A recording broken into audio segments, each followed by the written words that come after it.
Moro vaan kaikille uusille ja vanhoillekin katsojille. Ne, jotka ei ole tätä seurannut, niin tässähän ollaan entisöimässä Solifer TS vuodelta 1981, joka löydettiin ladosta. Ja sitä on nyt tämän talven ajan tässä entisöity siihen, että se olisi taas kuin uusi. Mä tiedän, että se ei ole jokaisen juttu, eli joidenkin mielestä ajanpatinaa pitää olla, mutta mulla on nyt semmonen fetissi, että tää tehdään kunnolla, tai sitten ei tehdä ollenkaan. Tästä löytyy videoita mun kanavalta alusta lähtien. Mä en nyt muista, onko tää nyt jo 9. vai mitä tää osanumero, 8 ehkä. Ja tässä ollaan nyt hyvin pitkällä ja tässä alkaa nyt se mielenkiintoinen vaihe. Eli me ollaan saatu kaikki osat maalattua tai maalautettua. Ja käydään niitä tuossa vähän läpi, että mitä tässä on. Ja tästä eteenpäin me ruvetaan vaan kasaamaan sitten.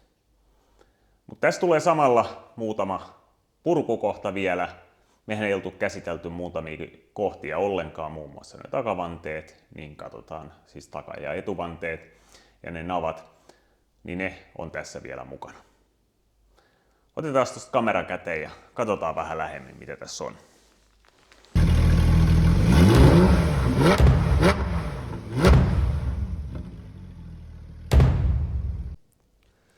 Aloitetaan tästä pöydältä. Tässä on kaikki paiolin osat maalattuna ja lakattuna. Kestää varmasti. Tässä mähän käytin sen alkuperäisen putken ja tässä oli pientä hakkaamaa, mutta ei niin paljon kuin siinä edellisessä oli, minkä mä ostin siis, niin mä käytin tämän alkuperäisen. Ja mä hitsasin sen virheettömäksi tuosta ton sylinteinen aukon. Sehän näistä yleensä tuppaa vähän niin kuin hajoamaan ja sit se ei mene lukkoon kunnolla ja sit se hakkaa tankkiin ja tapahtuu kauheita asioita. Eli se käytetään sinällään. Tästä näiden kasaamisesta tulee vielä erillinen video, tai se näytetään seuraavalla. Niiden purusta taisi olla vaan semmoinen nopea katsaus. Ne liittyy aika lailla tuohon ohjaustankoon ja siihen keulaan kokonaisuutena. Toinen, mistä tulee erikseen video, on tämä mittari. Ja siellähän on kiva lukema 0000.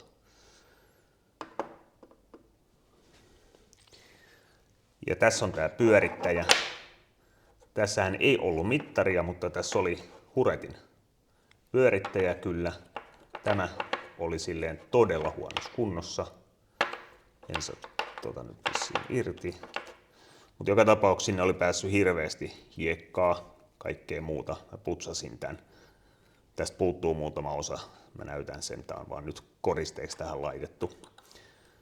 Ja nyt tää pyörii silleen kivasti. Se olisi katkaissut todennäköisesti vaan vaijerin, jos sitä olisi yrittänyt pyörittää sellaisenaan kuin se oli. Ja siinä ehkä syy, miksi siitä on hävinnyt mittari joskus. Tästä nyt voidaan katsoa, että täällähän on OEM Style röpelmaali, niin kuin tässä Huretissa on alun perin ollut. Sitten tässä on erinäköisiä osia. Täällä on näitä jalkatappeja, käynnistyspolkimia, vaihteen vaihtajaa. Täällä on näitä kahvan osia. Ne pitäisi olla nyt tavallaan OEM väreissä. Soliferin tarrat löytyy, mutta mikä merkittävämpää, niin löytyy TS:n tarrat. Yrittäkääpäs löytää TS:n tarraa internetin ihmeellisestä maailmasta. Nämähän pitää olla tätä neonoranssia, eli se on samaa sävyä kuin toi.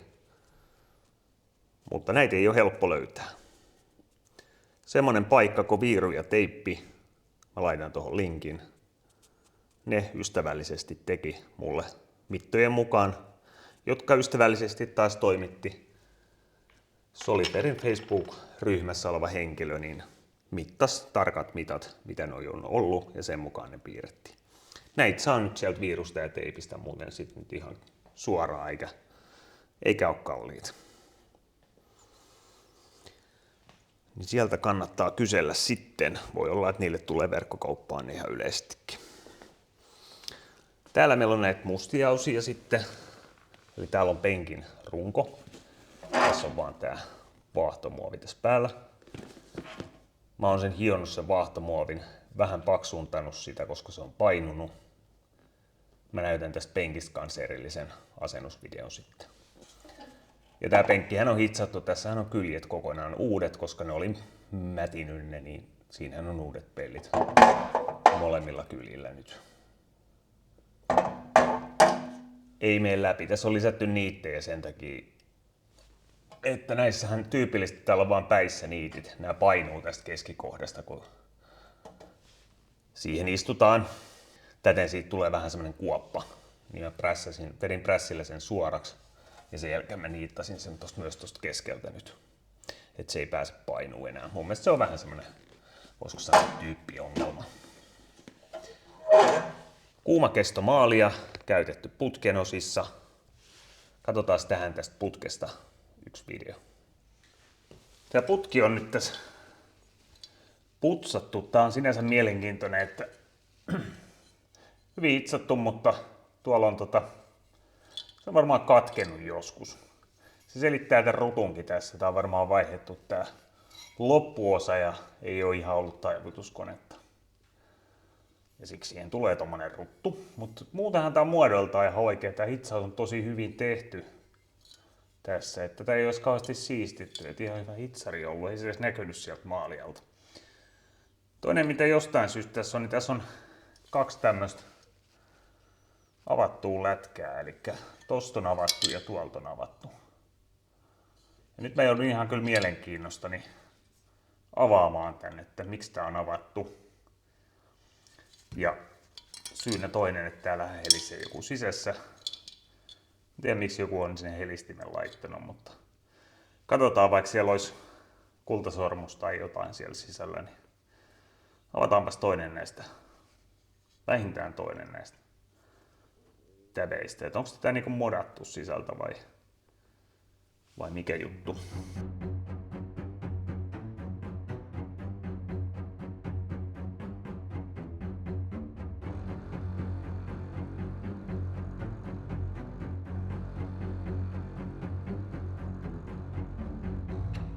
Nyt se on jo auki, mutta katsotaan mitä siellä sisällä. Aivan hirveä käry. Siellä on meidän öljy ainakin sisässä ja sehän rupesi tuossa palaa kivasti samassa. Niin nyt vaan auki tuolta, niin katsotaan mitä täällä on sisässä. Joo.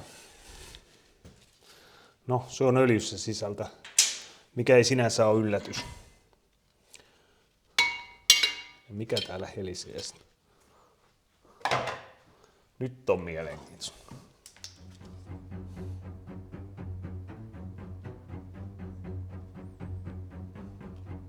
Mä en tiedä pitäisikö täällä olla jotain villaa, mutta semmoista täällä ei kyllä ainakaan ole.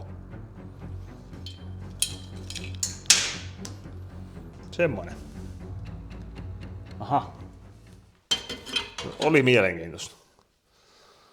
Siellä on katkenut poranterä. Ja aika isokin vielä. Mitä täällä on porattu? Miten tänne voi jäädä sisään tämmönen poranterä? Silloin varmaan jotain nyt klassikkoarvoa kyllä. Joo, mä en tiedä teette kyllä nyt yhtä mitään tosta sisään. Vaikka mä minkä tekisin. Mutta siellä nyt ei ole mitään sisällä. Tuolla putkessa on noin reiät. Olisiko niitä isonnettu? Et sen takia nämä on itse asiassa muuten leikattu auki tuolta ja tuolta. Et noit reikiä olisi. Toihan itse asiassa toi täsmää toi poranterän koko tohon reikää, joka on tuolla putkessa. Tässä putkessa. Mielenkiintoista. Mielenkiintoista. Tai sitten tohon reikään. Tämähän toimii niin, että tää on vaan tämmönen kammio, missä on X kappaletta reikiä. En tiedä mikä se X-luku on tässä tapauksessa. Ja sitten tässä todennäköisesti pitäisi olla eristettä välissä ja sitten sen jälkeen se menee tänne ohuempaan putkeen. Mutta kertokaa, pitääkö täällä olla eristettä sisällä? Täällä nyt ei oo. Mä vähän putsaan tän sisältä ja nyt se koliseva on saatu sieltä pois, niin hitsaan ton sit uudestaan. Ei nyt ihan kultaa ollut, jos ei poranterä ole kultaa, mutta jotain kuitenkin. Joo, mä puhistin sen sisältä. Ja kokeilin tossa, niin 8 millin reijät tuolla näyttää olevan. Tää on porattu tästä ja tää on porattu tästä. Eli tohon putkeen 8 millin reikä ja tohon putkeen 8 millin reikä. Onks toi joku yleinen viritystapa? Huomaan, että tässähän on 2 peltiä nyt päällekkäin, koska tohon on ei 2. Tai itse asiassa. Jos ollaan tarkkoin, niin tää on porattu varmaan, ei tätä ole avattu kokonaan. Tohon porattu, vaan tämmönen lätkä vedetty päälle. Tässä on ollut vedetty 8 millin reijällä tuolta ja tuolta, kunnes on käynyt niin, että poranterä on katkennut ja se on poranterä jätetty sisään ja sitten siihen on lyöty lappu päälle. Mutta mä hitsaan tän nyt sitten niinku tälleen tasalle, niin siitä ei enää näekään, että se on hitsattu. Mut kertokaa tosta nyt, että onko tää joku yleinen viritystapa, että tonne vedetään tommoset 8 millin reijät. Tuoltahan oli vedetty kans. Eli tonne päin. Tämä Minimuder etulokasuoja, tämä oli todella työläs kunnosta. Nyt se on aika hyvä, mutta siellä on käytetty pohjamaalina jotain sellaista. Siellä oli niin kuin, se oli tavallaan kitattu ja siellä oli käytetty jotain sellaista, joka reagoi tosi herkästi, ainakin näiden nykyisten maalien kanssa. Joten tämä meinasi koko aika alkaa niin sanotusti, että siihen tulee semmoista mikrohalkeamaa. Eli se reagoi sen pohjan kanssa. Mutta tästä tuli kyllä tosi hyvä. Täällä nämä logot nousi esille. Ja katsotaan vähän, miten mä korjasin tästä ne reijät, mitä tässä oli, mitä tähän ei kuulu. Tässä on tää muovilokasuoja. Tämähän on se, mitä mä parjasin alkuun, että tää on aivan naurettavan näköinen ja mun mielestä se on edelleenkin naurettavan näköinen, eikä se siinä miksikään muutu. Mun mielestähän mopo on tää vähän jälkiasenteisen tarvikelokasuojan näköinen ja tavallaan tästä onkin, mutta koska se kuuluu tähän, niin me yritetään tää nyt entisöidä, vaikka alun perin mä ajattelin, että olisi ostanut uutena, mutta joku ties kertoo, että ne tavallaan ne uustuotantomallit, ne ei välttämättä vastaa mitoiltaan ihan oikein, tai voi olla vaikea löytää, että sieltä tulee hyvin todennäköisesti vääriä. Tämä on kellastunut. Tässähän on ollut alun perin tämmöinen joku maali, joka näkyy tosta, että sehän lähtee niin kuin noin. Eli mä ajattelin tämänkin kokeilla puhdistaa soodalla. Ja sitten tää sai uuden maalin. Tää on ollut tämmöinen valkoinen, varmaan vielä tästä vähän valkoisempi. Ja sitten kun tää muovimaali on häipynyt tästä, niin tää on kellastunut. Tää on kyllä muovia, se halkeamat mitä siinä näkyy, ne johtuu vaan siitä, että se pinta oli haljennut kautta kitti. Tässä on ollut kittiä tehtaaltakin. Mä jätin tänne ihan näytin vuoksi vähän sitä tehtaan jälkeen, kun tää on puhallettu. Mä en tiedä näkyykö tässä kamerassa, mutta kun ottaa sen kitin pois, niin täällä on ihan tämmöistä epätasaisuutta, jotka tulee valusta, kun nämä on valettu. Ei ole kovin laadukasta valua ollut siihen aikaan. Sen kitti peittää, minkä mitta heittää, on ollut ilmeisesti se periaate. Mutta tästä tuli ihan kiva. Tätä on hiottu tätä pintaa, koska mä halusin näistä täältä ne valumajäljet pois. Kyllä mä sen tuoltakin otan vielä hiomalla pois. Niin. Sitten ei tarvii varsinaisesti kittaa. Ja kun mä puhalsin, tosiaan nämä kaikki logot jäi sit niinku tavallaan ihan ehdaksi. Tästähän ei voi tietenkään hiota yli, koska nämä kaikki logot olisi hävinnyt, mikä on just se oleellinen. Sisäpuolelta lähti aika hyvin kanssa kaikki pois. Mutta tämähän pitää suojata, koska tää on nyt ihan vaan muovilla ja tässä on ollut alun perinkin maali päällä. Niin valkoiseksi tää täytyy maalaa sitten vielä. Vaikka taisi ihan hyvä näinkin, niin tää ei kestä näin. Minimudderissa oli tässä tehty reijät. Ja tässä ei alun perin ollut etulokasuojansa roiskeläppää. Niin nyt me muovihitsataan noin reijät umpeen. Siihen ei tarvita kuin kolvia valkoista muovia. Sitten hiontaa viimeisenä. Eli riittävästi tuota tavaraa, että nuo reijät täyttyy molemmin puolin ja sitten se hiotaan tasaiseksi. Täytyy varoa tuota logoa, eli täytyy olla hyvin varovainen tossa, ettei pilata sitä. Ja näin, siinä on reijät hitsattu ja sitten ne hiotaan vielä tasaiseksi molemmin puolin. Sitten tulee ihan hyvä, kun se hioo nyt tasaiseksi. Täällä on ihan vähän, jos tuosta näkyy, ehkä se saa sen siihen tarkennettua, niin näkyy ihan vähän vielä sitä mikrohalkeamaa. Eli tosta mun täytyisi vielä hiota. Mä haluan sen ihan priimaksi, jotta siinä ei näkyisi tollasta pientä niin sanotusti röpöä. Ja se on just siitä, että se reagoi sen pohjan kanssa.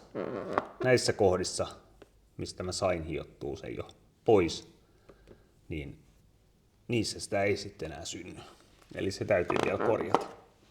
No, sitten siirrytään seuraavaksi osaan tai osiin, joita mä en ole itse maalannut. Eli nämä on käytetty pulverissa. Ja nämä on pulverimaalannut semmoinen kuin Jumeva Oy Tattarisuolta ja teki erittäin hyvää jälkeä. Näissä on vedetty sinkkimaali pohjalle, siellä siis.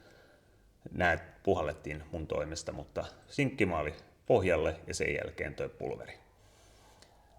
Mä laitan ton valkoisen värikoodin tuohon ruutuun, mitä mä käytin tässä. Mun mielestä tää on lähinnä sitä, mitä tän kuuluu olla. Katsotaan vähän tämän entisöintiä tässä välissä kanssa.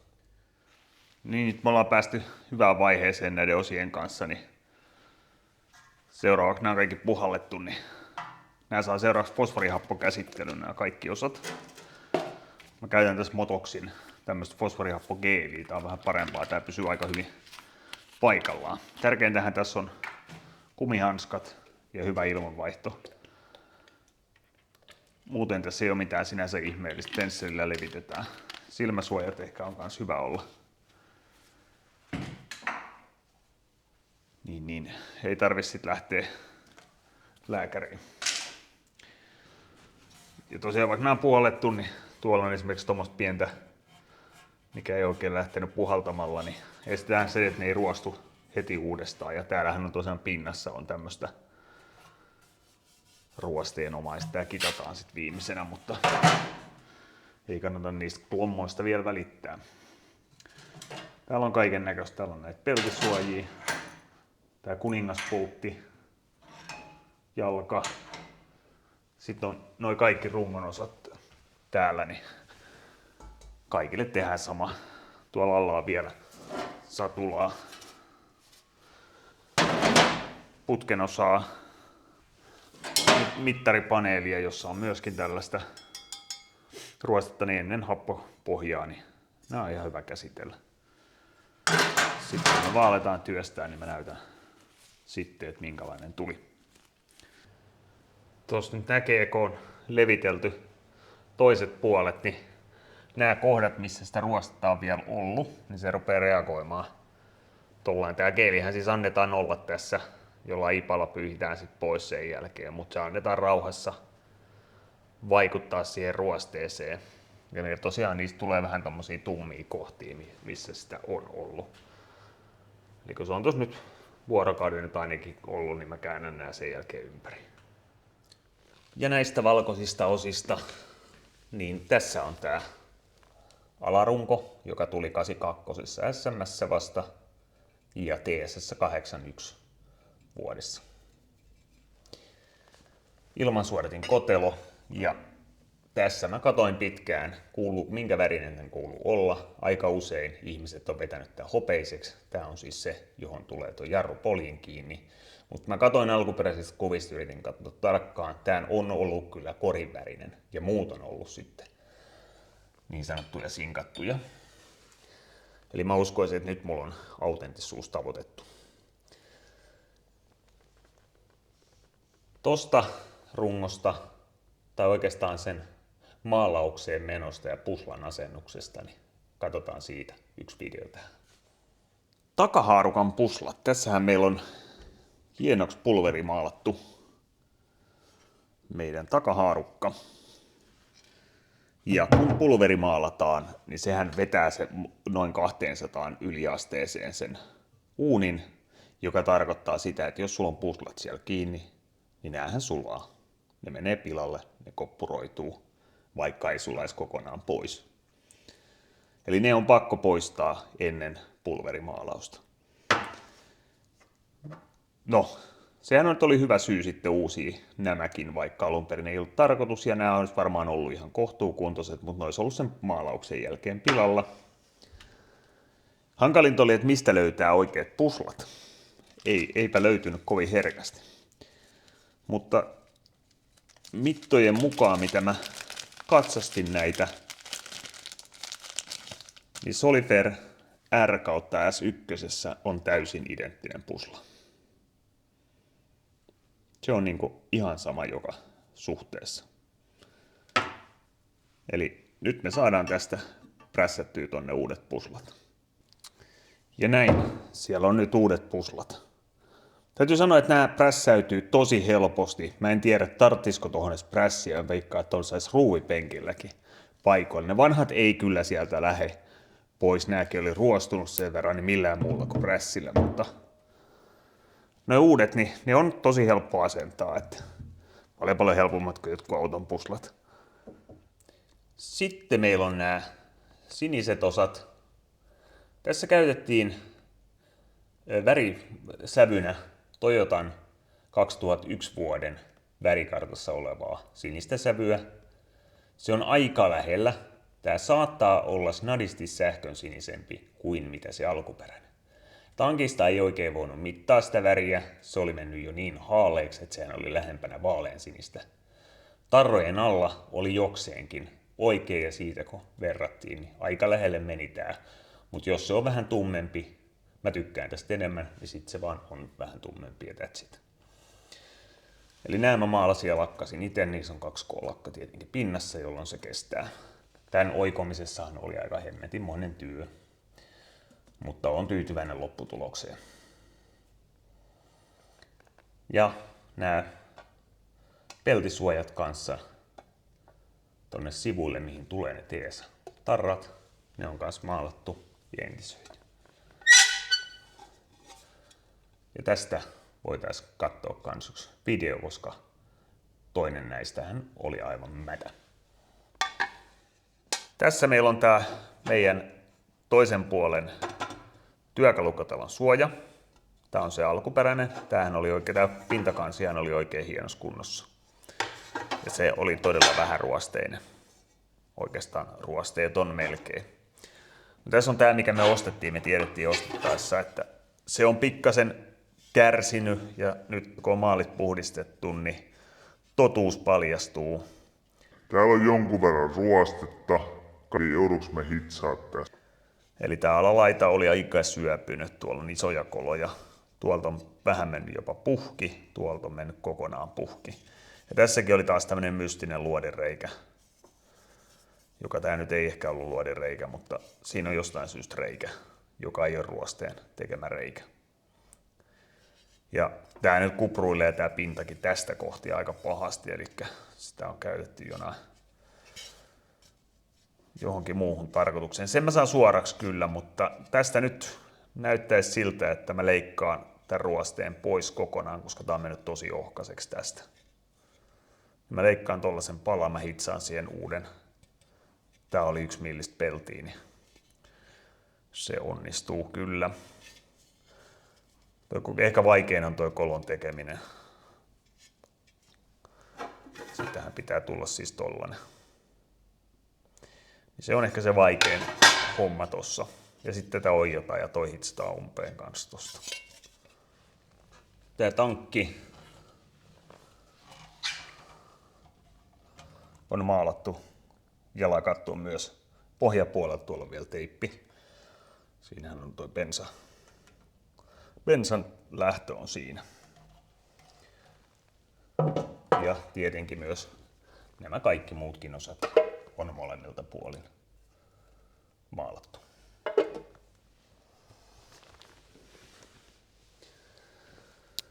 Kromia. Ohjaustanko. Tää oli silleen aika vaikea saada. Ja se mun alkuperäinen ei ollut mikään järin hyvä kuntoinen. Joten katsotaan tästäkin video, miten tähän päädyttiin. Yksi asia, mistä me ei ole puhuttu ollenkaan tässä vähän aikaa, on tää ohjaustanko. Ja se on nyt oikeastaan siksi, että mä en nyt oikein tiennyt, mitä tämän kanssa tekisi.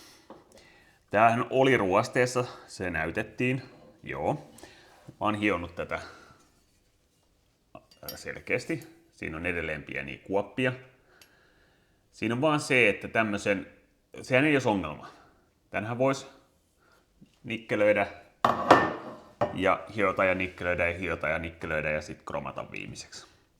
Tän voisi kiillottaa ja sitten se olisi niinku semi-ok, mutta se ei kauaa pysy semi-okona, kun tämä kromaus ei ole täältä enää niinku olemassa.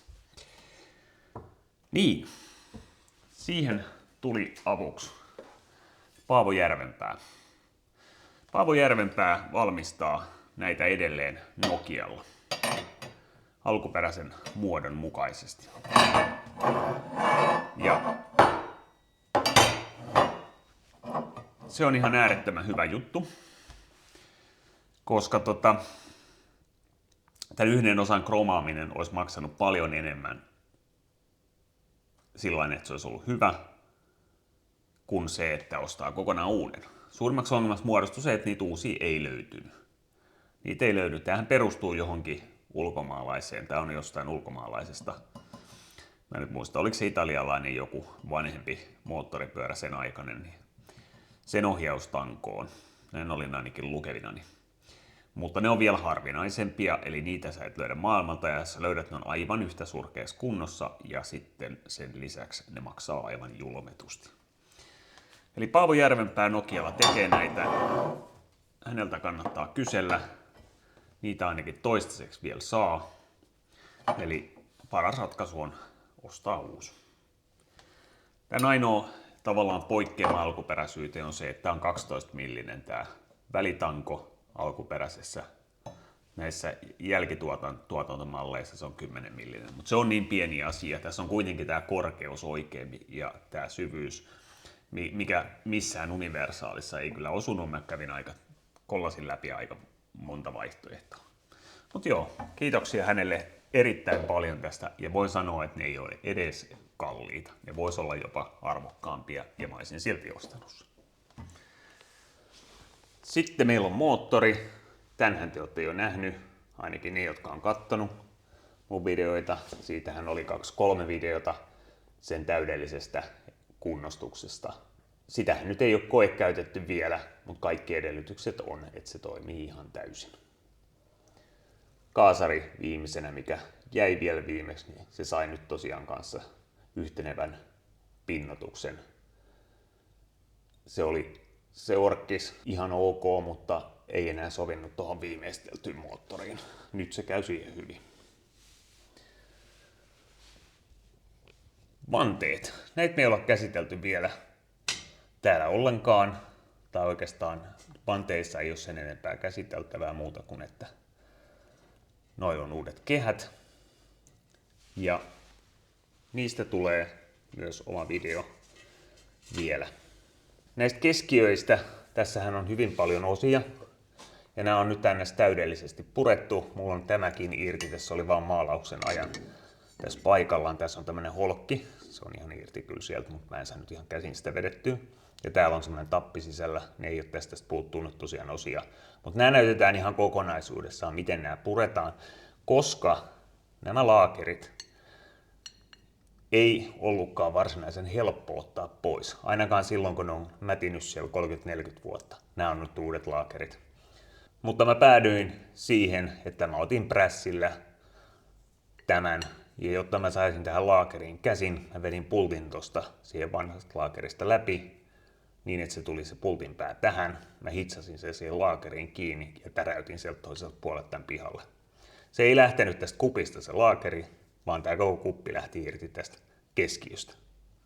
Mutta se on ihan ok. Sen jälkeen mulla oli helppo prässää se tästä kupista pois se laakeri. Ja uudethan nyt on helppo naputtaa tähän paikoille, että sieltä puuttuu nyt se sisäholkki vielä. Mutta näytetään sen kasaaminen sitten myöhemmällä videolla. Tämä tosiaan sisältää useampia osia. Tässä ei ole edes kaikki. Tässä on nyt oikeastaan vain ne näkyvät osat. Täällä on siis kiillotettu noi keskiöt. Ja muuten nämä on saman teeman mukaisesti niin kuin pinnotetut. Ja niissä on myös 2 kolokka pinnassa, niin ne kestää kemikaaleja ja kulutusta. Takalokasuoja on vielä vähän kesken. Eli sen takia tämän kromin laatu ei ole samaa kuin esimerkiksi noi. Mutta se tulee vielä paranemaan. Tässä on vähän hinkkaamista. Tän saa kiillotettua. Mä oon osittain sitä jo alkanut. Pientä naarmua ne saa kyllä kiillotettua siitä pois. Ja tältä puolelta on jo käsitelty sen osalta, että täällä on aika paljon maalia. Tossa on maalia. Nämä kaikki lätkät täällä on maalia.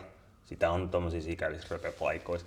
Se on vähän hidasta tolleen käsin lähteä työstää pois. Mutta mä vedän koneella vasta viimeisenä. Ne lähtee, kyllä tää koko alalaita on ihan maalis, koska se sprayyätkä, joka tätä on joskus maalannut, niin se on tälleen onnistunut vähän tuhoamaan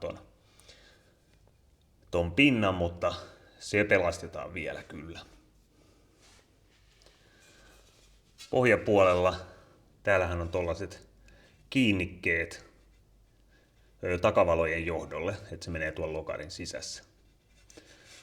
Tässä mallissa jostain syystä, en tiedä johtuuko siitä, että tässä ei ole takavaloja koskaan ollut, tuossa ei ole 2 reikää. Tuossa pitäisi olla 2 reikää silleen, että ne johdot menee siitä sisään tuonne lokasuojaan. Voi olla, että me joudun ne tekemään, mutta se on se oikea oppinen. Noista yksi kiinnikkeistä lähti irti, ne on vaan tolleen tosi köykäisesti hitsattu sellaisella todella pienellä pistehitsillä, jotta se ei polta tätä kromia. Täytyy yrittää varovasti hitsaa se yksi paikalleen vielä.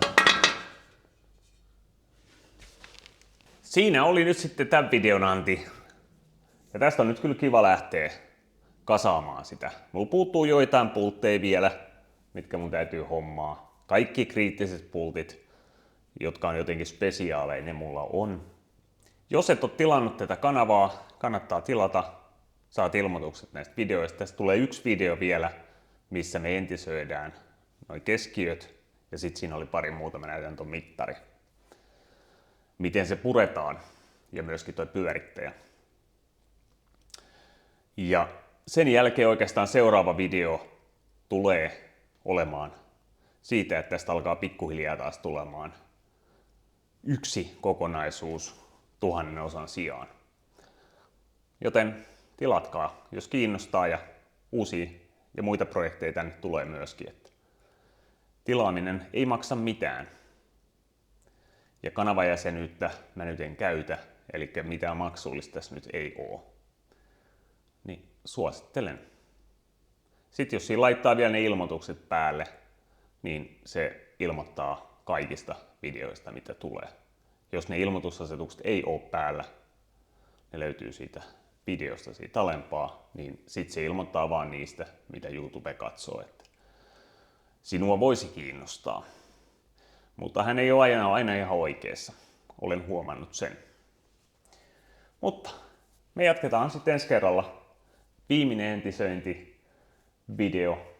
Ja sitten me kasataan ja sitten me ruvetaan jossain vaiheessa testaamaan että kuinka se toimii. Mut hei, erittäin hyvää kevään alkuun ja palataan seuraavalla videolla. Moro!